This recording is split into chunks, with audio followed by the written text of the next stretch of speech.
دابا بالنسبة للمتتالية الهندسية، المتتالية الهندسية كيف قلنا إلا بغينا ندوزو من حد صغير لحد كبر منو كيتبعو كنبقاو نضربو فواحد العدد، بحال مثلا إلا نمشيو من جوج حتى لربعة راه غنضربو في جوج، جوج في جوج ربعة. إلا نمشيو مثلا من ثلاثة حتى لستة غنضربو في جوج، جوج في ثلاثة تساوي ستة. إلا نمشيو من خمسة مثلا ل15 راه غنضربو في ثلاثة، من خمسة في ثلاثة هي 15، بحال هكاك جوج ديال الحدود متتابعة. الحد الأول هو خمسة والحد الثاني هو 15. إذا إلا بغينا نمشيو من خمسة ل15 كنضربو في ثلاثة، بحال كيف كنا كنديرو في التناسبية. إلا باقي عاقلين يا صغار كنا كنديرو التناسبية، كنبقاو كنضربو في واحد العدد، كنبقاو تنمشيو من بلاصة أولا من خانة لخانة أخرى ديال المتتالية الهندسية. إذا إلا بغينا نحصلو على هداك الأساس اللي كنبقاو كنضربو فيه، يكفي أننا نقسمو الحد الأكبر على الحد اللي صغر منو كيتبعو. إذا يو ان زائد واحد مقسومة على يو ان غنحصلو على العدد كي اللي كنسميوه الأساس، أساس المتتالية الهندسية. من طبيعة الحال المتتالية الهندسية الكتابة ديالها هي يو ان كتساوي الحد الأول مضروب في الأساس أس ان ناقص صفر. هنا عطاونا يو ان بدلالة يو صفر. نفترضوا مثلا هاد المتتالية كتبدا بواحد العدد واحد ولا جوج ولا ثلاثة، يعني عدد كيف ما كندير بي هو الحد الأول ديالها. هاي دايرين لنا هنا بصفة عامة يو ان هي يو بي، يعني الحد الأول يا إما يقدر يكون هو يو صفر هو يو جوج هو يو ثلاثة، ماشي بالضرورة تبدا من صفر. إذا هو يو بي مضروب في كيو ناقص أس ان ناقص بي، ان ناقص بي. هادي كنسميوها متتالية هندسية، متتالية هندسية. اللي خصنا نعرفو على المتتالية الهندسية هي أن خارج حدين متتابعين الحد الأكبر على الحد الأصغر هو الأساس، كذلك أن يو ان كتساوي لك يو بي مضروبة في كيو على بيسونس ان ناقص بي. إذا اللي خصنا نعرفو كيف قلنا وأن خارج أن خارج حدين متتابعين الحد الأكبر على الحد الأصغر، الحد الأكبر على الحد الأصغر وهو الأساس، وأن يو ان كتساوي يو بي مضروبة، يعني الحد الأول هنا الحد الأول هو اي واحد مضروب في كي أس ان ناقص واحد في كي أس ان ناقص بي. كذلك اللي خصنا نعرفه هو مجموع حدود متتابعة لمتتالية هندسية، بمعنى يو الحد الأول زائد الحد الثاني زائد الحد الثالث زائد حتى الحد الأخير. مثلا اي صفر زائد اي واحد زائد اي جوج حتى اي ان غتعطينا الحد الأول مضروبة في واحد ناقص كي أس ان ناقص صفر زائد واحد. هادي هنا دايرين ان زائد واحد هي ان ناقص صفر زائد واحد الكل على واحد ناقص كي. من طبيعة الحال كي كتخالف لينا واحد دائما غتكون تتخالف واحد، ما يمكنش تكون متتالية هندسية كي ديالها واحد وطلبوا منا في التمارين نخدموا عليها. مثلا بغينا نبداو من الحد الاول، هاد المتتاليه هادي الحد الاول ديالها هو 4. كيف قلنا راه ماشي بالضروره كتبدا من اي صفر، ممكن تبدا من شي رقم اخر. هنا الحد الاول ديالها اي 4 والحد الاخير ديالها اي 30. بغينا نجمعوهم غتعطينا الحد الاول اللي هو اي 4 مضروبه في واحد ناقص كي اس 30 ناقص 4 زائد واحد الكل على واحد ناقص كي، وكي هو الأساس نحسبوه ولا يعطوه لنا في التمارين على حسب كل تمرين والمثال ديالو. إذا غادي نشوفو هنايا مثال على المتتالية. هنا درنا مثال 4 متتالية حسابية، خدمنا على المتتاليات الحسابية بلا. هنا هي هو هذا متتالية هندسية. نشوف هذا المثال الأخير مثال 5.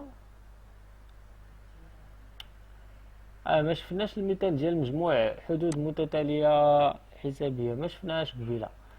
ممكن نشوفوها. قلنا هنا واحد المتتالية حسابية يو ان على هادشي اللي كنا شفناه قبيله، ما كملناش هاد الجهة هادي.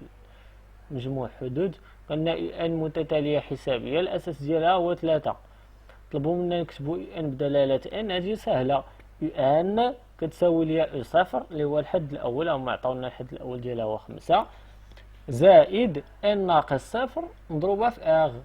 اغ هو 3 دونك غتعطينا يو ان هي 5 زائد 3 مضروبة في ان ناقص 0 بمعنى 3 ان زائد 5. هذه هي الصياغة ديالها.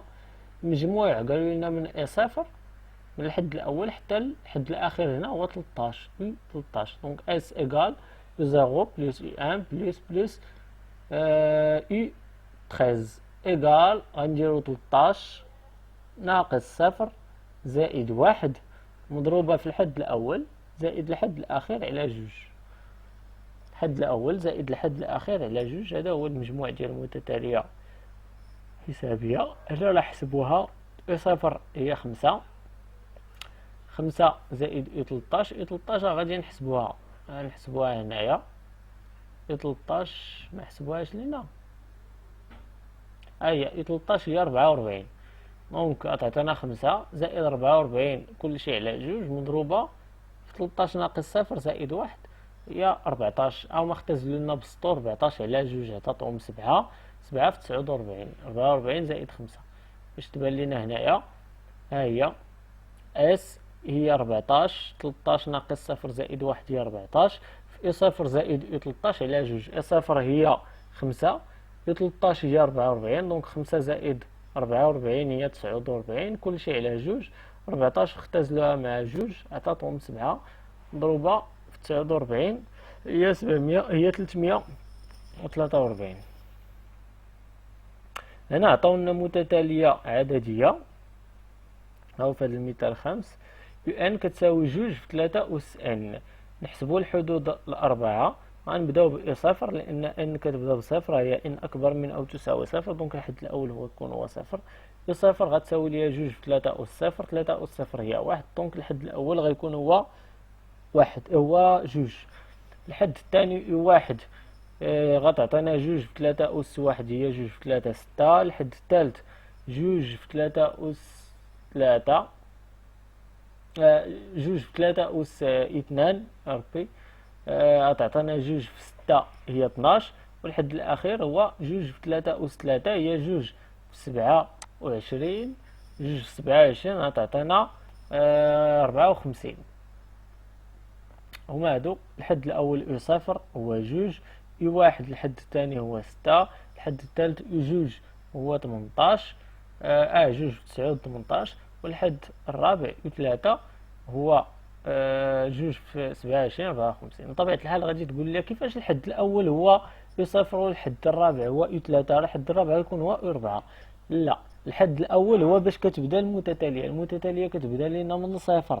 إذا غنحسبو واحد هو صفر، جوج هو واحد، 3 هو جوج، و4 هو 3. إنا كنبداو من صفر صفر واحد جوج 3 بغاو هما 4 الأولى 4 الأولى هو صفر واحد جوج 3. هادو هما 4 الأولى. إلا بدينا من واحد غنقولو واحد جوج 3 4. هنا بدينا من صفر. دونك 4 الأولى غيكون هو اي صفر اي واحد اي جوج اي 3. هنا قال لنا احسب يو ان زائد واحد على يو ان، بمعنى بغاو يطلبوا منا نحسبوا الاساس ديالها. يو ان زائد واحد على يو ان زائد واحد، هاد ان هادي غنعوضوها بان زائد واحد. دونك جوج في 3 أس ان زائد واحد مقسومة على جوج في 3 أس ان. جوج غتختزل مع جوج غتبقى لنا 3 ان زائد واحد على 3 ان. 3 ان زائد واحد هادي عقلناها في درس القوى في الثالثة إعدادية والثانية إعدادية والأولى إعدادية. راهي 3 أس ان في 3 أس واحد، هادو غيتختزلو تبقى لنا 3 وهو الأساس ديال هاد المتتالية. الحد الأول ديالها هو جوج. غنعوضو بصفر، هو الحد الأول صفر هو جوج.